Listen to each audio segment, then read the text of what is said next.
ফার্মেসির প্রথম বর্ষের পরীক্ষা শয় পরীক্ষা দিতে এসেছে, কিন্তু পরীক্ষা দেওয়ার আগের মুহূর্তের ছবিটা আপনাদের দেখাই।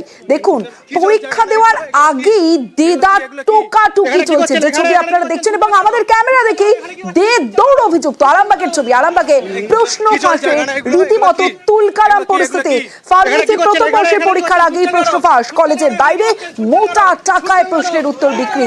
আরামবাগ পলিটেকনিক কলেজে দালাল চক্র। উত্তর ফাঁস হয়ে গেছে, প্রশ্ন উত্তর ফাঁস হয়ে গেছে। কি চলছে এখানে? এগুলো কি? এখানে কি করছেন? এখানে কি করছেন? ছুটছেন কেন? এখানে কি করছেন? ছুটছেন কেন?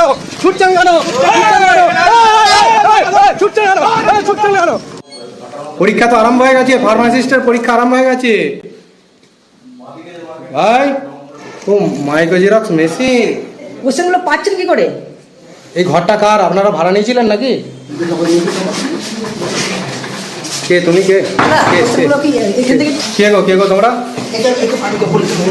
তোমার নাম কি গো? দেখুন, যেই মুহূর্তে ক্যামেরার সামনে ধরা পড়লো আর সেই মুহূর্তেই মুখ ঢেকে টোকাটুকি ফাঁসে দৌড়, যে ছবি দেখছেন। আর প্রশ্ন ফাঁসে দালালদের আটকে রাখলেন স্থানীয়রা। ক্যামেরা দেখেই দৌড় অভিযুক্তদের।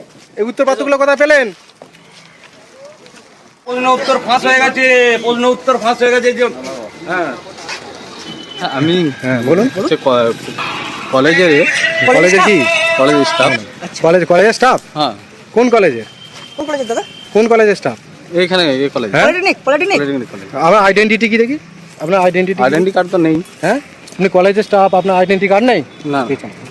এগুলো কি? এগুলো কি? কোনগুলো? এগুলো এগুলো তো বলতে পারবো না। হ্যাঁ, এগুলো নিয়ে কি করছেন? এগুলো নিয়ে একদম কিছু করি। হ্যাঁ, কলেজের স্টাফ বললেন কি আপনি? স্টাফ নয়। হ্যাঁ, তাহলে আমি এমনি গার্ড দিচ্ছিলাম। গার্ড দিচ্ছিলেন? কি কার্ড দিচ্ছিলেন? এমনি ওরা যে ই করছিলাম। একবার বলছেন তিনি কলেজের স্টাফ ধরা পড়তে, আবার বলছেন কলেজের স্টাফ নন কিন্তু গার্ড দিচ্ছিলেন। কলেজের স্টাফ না হলে কিভাবে গার্ড দিচ্ছেন, এই প্রশ্ন উঠছে। আর আরামবাগে পরীক্ষা বাতিলের দাবি স্থানীয়দের। কোথায় পেলেন এগুলো কোথায় পেলেন? এগুলো প্রশ্নের উত্তর কোথায় পেলেন? ফার্মাসিস পরীক্ষা চলছে আজ 3-4 দিন ব্যাপী।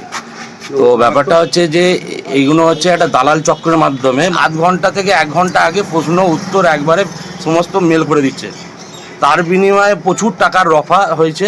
মানুষের জীবন নিয়ে ছেলে খেলামি হচ্ছে। এটা উত্তরটা চলে যাচ্ছে ক্যান্ডিডেটদের কাছে, সেই জন্যই এলাকার কিছু মানুষ এখানে ঝামেলা করে এটাকে বন্ধ করা হয়েছে।